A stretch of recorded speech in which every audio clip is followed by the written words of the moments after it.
जी, स्वास्थ्य विभाग के द्वारा एक IMI अभियान की शुरुआत की जा रही है, जिसमें हमारे 0 to 5 इयर्स के जितने बच्चे हैं उनको फुली इम्यूनाइज किया जाएगा और प्रेग्नेंट लेडीज़ का भी। इसके तहत स्वास्थ्य विभाग की तरफ से पूरा हेड काउंट सर्वे हुआ है।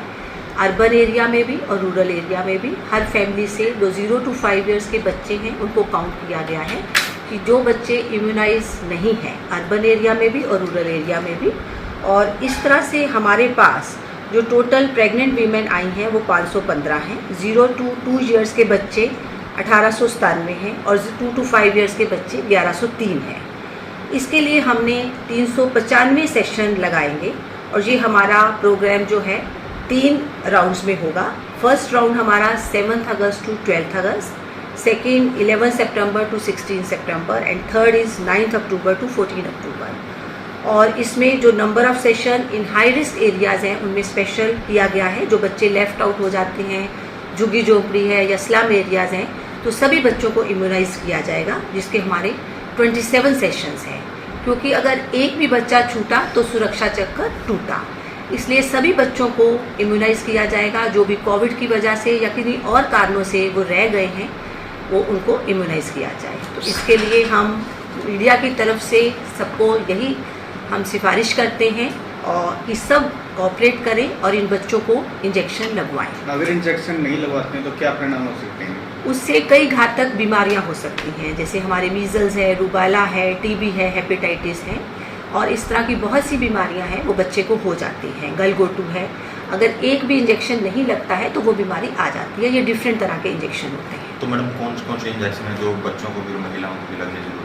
महिलाओं को तो TD का इंजेक्शन लगता है और बच्चों को जैसे जन्म पे BCG और हेपेटाइटिस है और पोलियो की ड्रॉप्स पिलाई जाती हैं।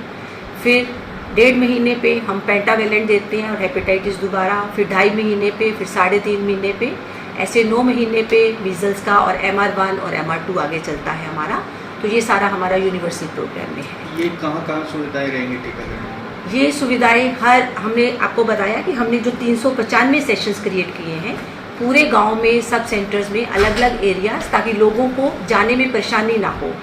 तो थोड़ी दूरी पर ही हम सेशंस लगाएंगे ताकि लोग आराम से जा सकें और इंजेक्शन लगवा सकें। तो अगर किसी बच्चे के मैम टीके 2 या 3 पेंडिंग है तो उनकी कैसे शेड्यूल रहेगा? उनका शेड्यूल एज पर प्रोटोकॉल होगा, उनको बता दिया जाएगा कि इंजेक्शन लग सकते हैं। जो इंजेक्शन लाइव वैक्सीन होती हैं और किल्ड वैक्सीन हैं उनको देख के लगाया जाता है। तो कितने दिन का प्रोग्राम है ये 7 से 12 अगस्त तक चलेगा पहला राउंड, और second round in September and third round in October. टीकाकरण के लिए कार्ड भी बनते हैं?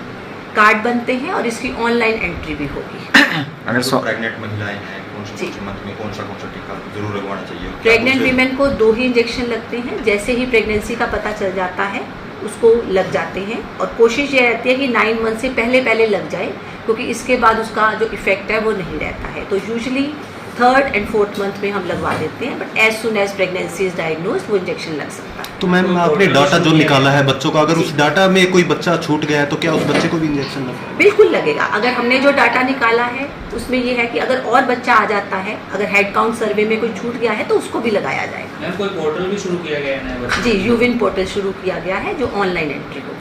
कोविड की वजह से काफ़ी बच्चों का टीकाकरण रह गया होगा। स्वास्थ्य विभाग के पास अभी कुछ कोई डाटा ऐसा एकत्रित किया हो भी इतने बच्चे अभी रह गए हैं उनको? हमारे डिस्ट्रिक्ट की अदरवाइज जो परसेंटेज है वो बहुत अच्छी है। 95% इम्यूनाइजेशन हमारी चल रही है। फिर भी जो बच्चे छूटे हैं उन्हीं के लिए ये स्पेशल कैंपेन किया गया है। तो आग्रह क्या करना चाहेंगे आप लोगों से?